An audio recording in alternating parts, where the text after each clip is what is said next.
की loss loss चैत के दिन भइल रनिया सुटिए में खुटिए के फरल ओढ़निया आहे तनी सा चटनी के चाटे गइलू गेहूँ काटे गइलू आकी बाटे गइलू गेहूँ काटे गइलू आकी बाटे गइलू। हेलो दोस्तों, कैसे हैं आप सब लोग।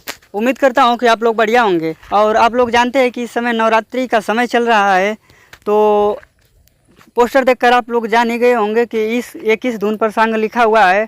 तो चलिए देरी न करते हुए हम लोग मुखड़ा की तरफ चलते हैं। और गाना अगर अच्छा लगे तो लाइक शेयर कमेंट करके ज़रूर बता दीजिएगा और चैनल को सब्सक्राइब ज़रूर कर दीजिएगा। तो चलिए मुखड़ा की तरफ चलते हैं। की लस लस चैत के दिन भइले रनिया खुटिए में सुटिए के फरल ओढ़निया आय तनी सा चटनी के चाटे गइलू गेहूँ काटे गइलू आकी बाटे गइलू। तो दोस्तों इसी धुन पर लिखा हुआ है सॉन्ग। तो चलिए मुखड़ा देखते हैं। कि देखा जगमगाता देवी माई के नगरिया भगतन से भरल बाटे सगरो डगरिया देखा जगमगाता देवी माई के नगरिया भगतन से भरल बाटे सगरो डगरिया नरियल चुनरिया लियाई दन हो सुना सैया जी मई हर घुमाई दान हो सुना सैया जी मई हर घुमाई दान हो।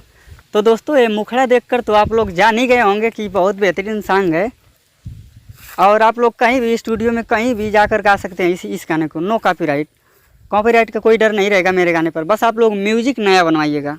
तो चलिए फर्स्ट अंतरा की तरफ देखते हैं।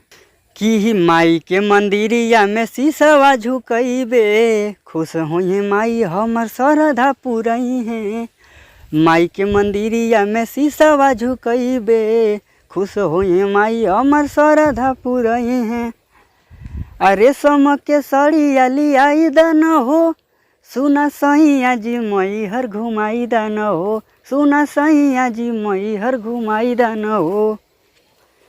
तो फर्स्ट अंतरा भी समाप्त हो गया। अब चलते हैं सेकेंड अंतरा की तरफ।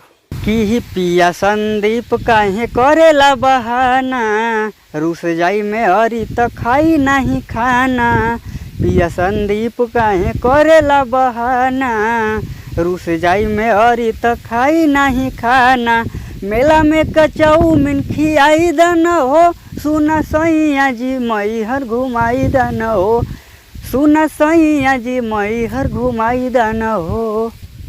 तो चैनल को सब्सक्राइब नहीं किया है तो जल्दी से जल्दी सब्सक्राइब कर लीजिए ताकि जो भी नया वीडियो अपलोड हो तो सबसे पहले आपको नोटिफिकेशन मिलता है।